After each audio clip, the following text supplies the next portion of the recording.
नमस्ते। इस वीडियो में हम बात करेंगे हिंदुस्तान की सबसे वरिष्ठ और प्रमुख पार्टी कांग्रेस पार्टी के दमन और पतन की, rise and fall of Congress. हम लोग कांग्रेस को प्रेजेंट रूप में जरूर जानते हैं, बट बहुत ही कम लोग जानते हैं कांग्रेस की कितनी पुरानी है और उनकी इतनी दिलचस्प हिस्ट्री है। तो बिना किसी विलंब के चलिए शुरुआत करते हैं। सबसे पहले आपको मैं लेके जाती हूँ सन 1885 में। जी हाँ, तभी कांग्रेस की शुरुआत हुई थी। एक व्यक्ति थे A.O. ह्यूम, जो कि एक रिटायर्ड सिविल सर्वेंट थे और एज द नेम सजेस्ट्स वो ब्रिटिश डिसेंडेंट के थे और उन्होंने ही एक कुछ लोगों को बिठा के कांग्रेस पार्टी की शुरुआत की थी। उस वक्त कांग्रेस पार्टी के पार्ट थे लाला लाजपत राय, बिपिन चंद्र पाल, बाल गंगाधर तिलक और मोहम्मद अली जिन्ना जैसे लोग भी। जिन्ना का मैंने इस वक्त इसीलिए जिन्ना के बारे में बात की है क्योंकि जिन्ना वह व्यक्ति है जिन्होंने हिंदुस्तान की पार्टीशन के दौरान पाकिस्तान और हिंदुस्तान की विभाग की जो डिमार्केशन है उसमें भी रोल प्ले किया था।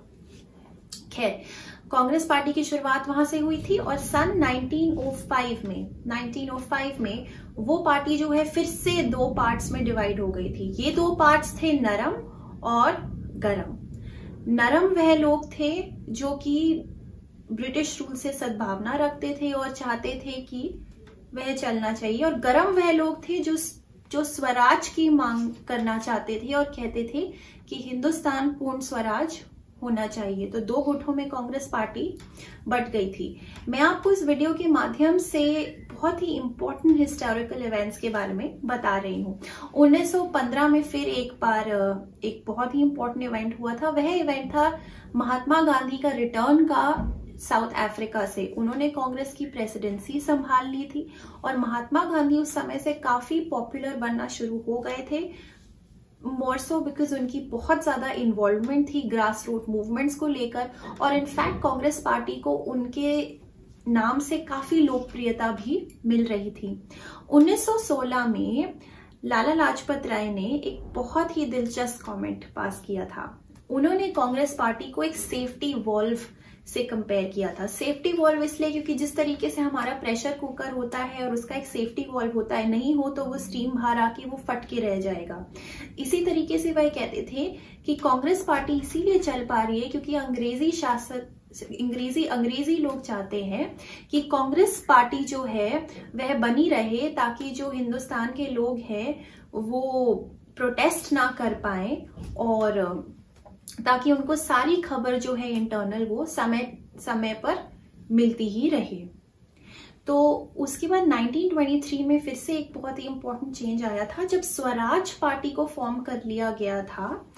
इसको शुरू किया था कुछ जो कि गरम गुट से लोग बिलोंग करते थे। एक हो गई एनी बेसेंट हो गई और मोतीलाल नेहरू। ये इसीलिए इंपॉर्टेंट है क्योंकि मोतीलाल नेहरू जो है वो जवाहरलाल नेहरू के पिता थे और उन्होंने वो पार्टी को ज्वाइन की, परंतु जवाहरलाल नेहरू नहीं जुड़े, वो कांग्रेस पार्टी के साथ बने ही रह गए थे। 1929 में अगला एक बहुत इंपॉर्टेंट इवेंट हुआ था जो कि था लाहौर कन्वेंशन जवाहरलाल नेहरू की लीडरशिप के अंडर। उस ईयर दो इंपॉर्टेंट चीजें हुई थी। एक, उन लोगों ने कहा था कि अब टैक्सेस नहीं दिए जाएंगे, तो एक तरीके से बगावत हो रही थी, और दूसरा उसी वक्त बोला गया था कि पूर्ण स्वराज के तौर पे हिंदुस्तान की स्थापना की जाएगी। उसके बाद हिस्टोरिकल इवेंट जो हिंदुस्तान में हुआ था वो था हिंदुस्तान की इंडिपेंडेंस 1947 में।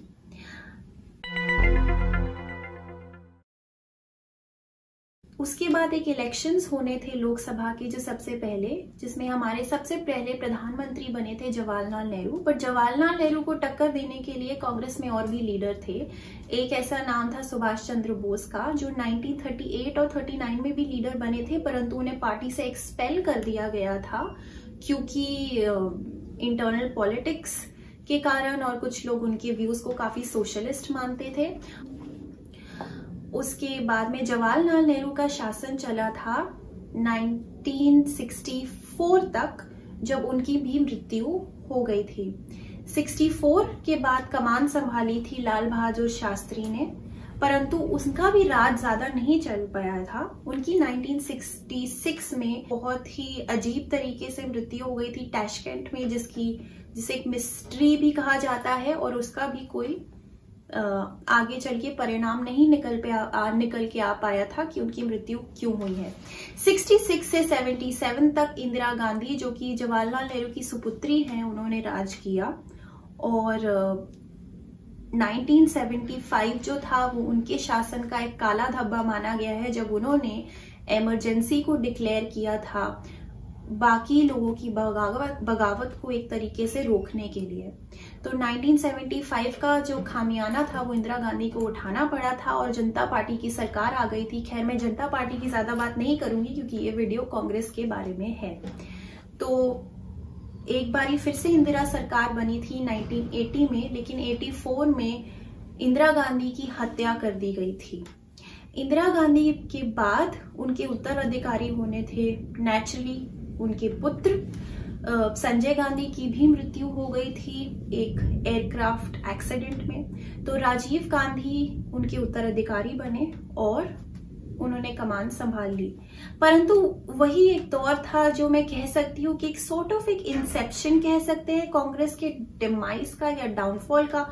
उससे पहले कांग्रेस काफी तेजी से राइज करती गई, परंतु इमरजेंसी के बाद जो है कांग्रेस की सरकार आई कई बार, लेकिन कहीं ना कहीं जो पुरानी चीजें हैं वो बढ़ती गई, जिसके कारण आज जो कांग्रेस ने आज जो रूप धारण कर लिया है, जो हमें देखने को मिलता है।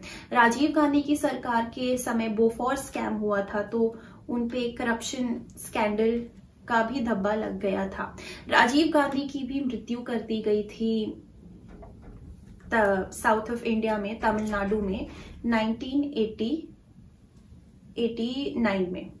तो 1984 से 89 तक राजीव गांधी ने सरकार संभाली थी। उसके बाद कांग्रेस का कोई उत्तराधिकारी नहीं था, तो 1991 से 1996 तक पीवी नरसिम्हा राव की सरकार बन गई थी और उन्होंने ही शासन को चलाया। उसके बाद कांग्रेस में फिर एक बहुत ही कठिन समय आया था 1998 में, जब कांग्रेस पार्टी बहुत ही बुरे दौर से गुजरी थी और सबसे लोएस्ट उनकी लोकसभा टैली थी, करीब 141 सीट्स थी उनके पास। और उस वक्त कांग्रेस पार्टी सोनिया गांधी के पास गई थी कि ताकि वो पार्टी का नेतृत्व संभाल ले। सोनिया गांधी पॉलिटिक्स में नहीं आना चाहती थी क्योंकि वो बहुत डरी हुई थी और वो कहती थी कि वह कांग्रेस का नेतृत्व नहीं संभालेंगी और पॉलिटिक्स में नहीं आएंगी और ना ही अपने बच्चों को आने देंगी। परंतु ऐसा नहीं हुआ और उनको संभालना ही पड़ा।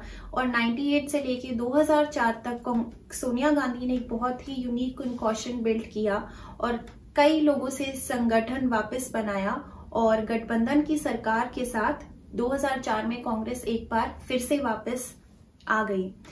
लेकिन सोनिया गांधी प्राइम मिनिस्टर नहीं बन पाई उनकी नेशनैलिटी को लेके, तो मनमोहन सिंह को सरकार का नेतृत्व सौंप दिया गया। 2004 से लेकर 2014 तक मनमोहन सिंह ने हिंदुस्तान को काफी स्थिर सरकार दी, परंतु मनमोहन सिंह की पुरानी उपलब्धियां तो बहुत हैं। 1991 से उनको एक काफी एस्ट्यूट इकोनॉमिस्ट तो माना गया है, लेकिन उनके दौरान, उनकी सरकार के दौरान कांग्रेस पार्टी में बहुत बड़े बड़े स्कैम्स हुए।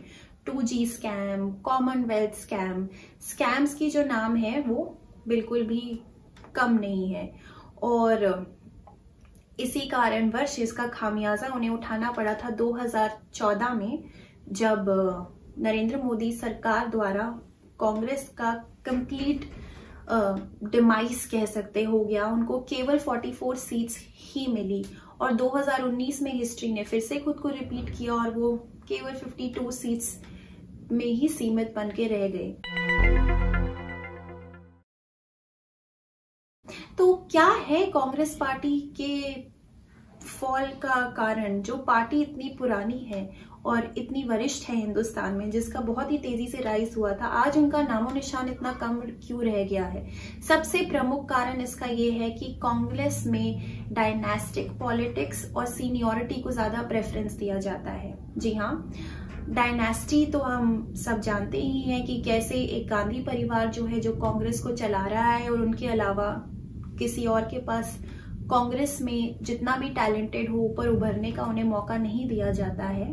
सीनियरिटी को भी वहां पे काफी प्रेफरेंस दी जाती है, जैसे कि हमने देखा था कि अभी रिसेंटली मध्य प्रदेश में कमलनाथ वर्सेस ज्योतिरादित्य सिंधिया हो, या फिर राजस्थान में एक बहुत ही वर्बल स्पैट हुआ हो सचिन पायलट और अशोक गहलोत में, पर दोनों ही सिनेरियोज में सीनियरिटी को ज्यादा अपहोल्ड किया गया और जो यंग लीडर्स हैं उनके लिए ये काफी डिस्करेजिंग जाहिर सी बात है कि साबित हुआ होगा।